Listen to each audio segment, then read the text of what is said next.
Pro Group Management. Workers' comp that works for you. This is 7 at 7 from the Las Vegas Review-Journal. Good morning, everyone. I'm Renee Summerhour. We start off with your top stories brought to you by Nevada Hand's Silver Sky Assisted Living Community. Learn more at nevadahand.org.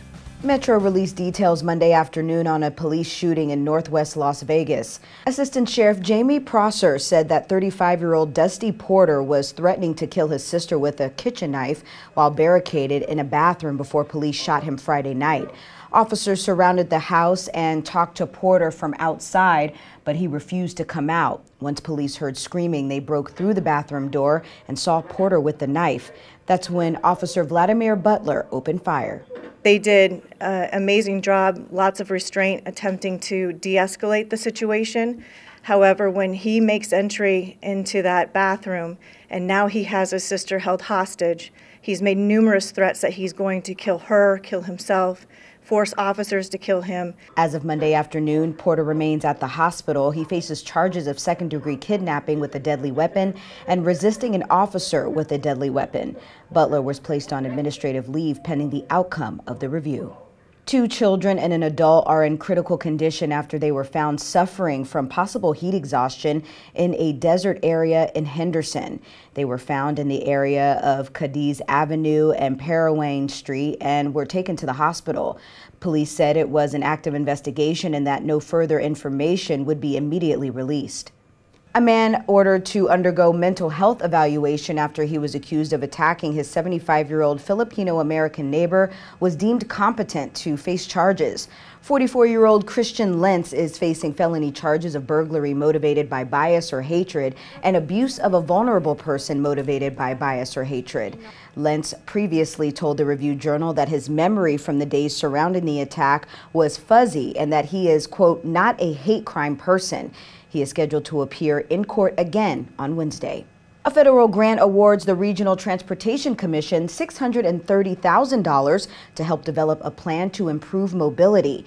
The Federal Transit Administration's Areas of Persistent Poverty program will fund a study dubbed the Equitable Access to Mobility Action Plan of what it will take to develop sustainable, equitable transit in a large underserved area of the Las Vegas Valley. Some 220,000 people live in the study area. The annual back-to-school supply drive takes place this Thursday, July 27th.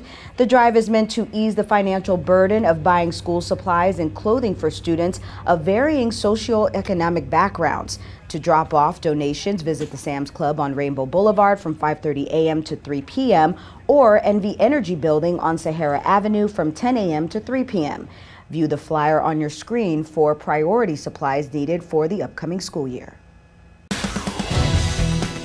Now it's time for your weather report, brought to you by Star Nursery, your garden's partner for every bloomin' thing.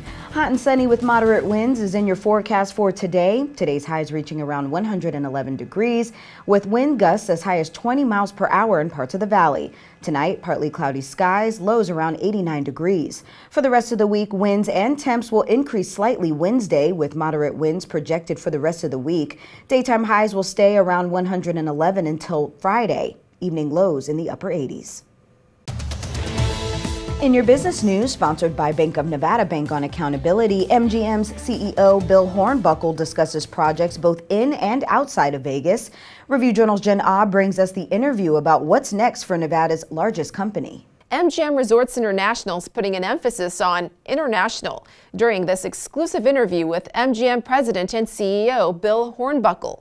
Review-Journal's Rick Velada asks about MGM's investments abroad and Macau. It's generally been about 20% of our bottom line earnings in terms of cash flow for the company. Pre-pandemic, we were below 10% market share. I think we're enjoying 13, 14, and 15%, irrespective of the month this year. And it's a big piece of our business, and it's an important link to Asia for us. And so it's off to a great start as far as we're concerned. Also about its project in Osaka, Japan. Middle to late next year in terms of pylons and beginning construction. Shooting for a 2030 opening, I think, is most realistic. But there's a journey and some time to go between now and then. As for MGM's Vegas resorts, customers are most concerned about I-15 traffic from Southern California. Read the full interview on lvrj.com. Mojave Industrial Park has sold to a California company for $25.5 million. The 175,000 square foot industrial business park is located in the downtown south area of Las Vegas, south of Interstate 515. The site was sold to commercial real estate agency Intersection Equities LLC, which is based out of San Diego. A senior associate with Intersection Equities said in an email to the RJ that they are excited about the purchase. Sports brought to you by Station Casinos STN Sports. Download the app today. The Raiders report for training camp this morning and will do so with 2 defensive additions. In search of an experienced cornerback who can claim a starting job, the Silver and Black agreed to contract terms with veteran Marcus Peters on Monday, a native of Oakland and a 7-year NFL vet who has made stops with the Chiefs, Rams, and Ravens. Peters is a noted ball hawk with 32 career interceptions. Raiders also signed defensive end Isaac Rochelle on Monday. In your health news, sponsored by Boulder City Hospital, we're here for you when you need us. The Las Vegas woman who advocated for a medically assisted dying bill has died at age 57. The bill would have allowed medical providers to prescribe lethal medication to terminally ill patients that they could self-administer to end their lives. Linda Brooks Bracey spent her last months advocating for the bill, and it passed by the Senate and the House, but was ultimately vetoed by Governor Lombardo. He called the provisions unnecessary due to expansions and improvements in pain management and care for people living with serious illnesses.